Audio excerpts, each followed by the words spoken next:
If your passport's collecting dust, it's time for an upgrade. Let's check out 5 countries bursting with cultural richness. First up, India.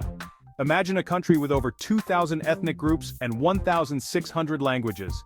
From the bustling streets of Mumbai to the serene temples of Varanasi, India is a cultural kaleidoscope. Next, the United States. Often called a melting pot, it's home to countless cultures, languages, and religions. You'll find a bit of every corner of the globe here. Now let's talk Brazil. Think samba, carnival, and a blend of European, African, Indigenous, and Asian influences. With its vibrant festivals and diverse cuisine, Brazil is a cultural feast. Heading north, we have Canada.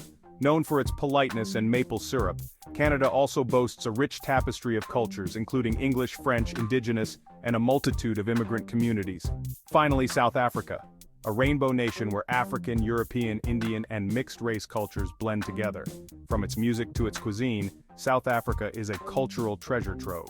So, which country will you explore next? Let us know in the comments.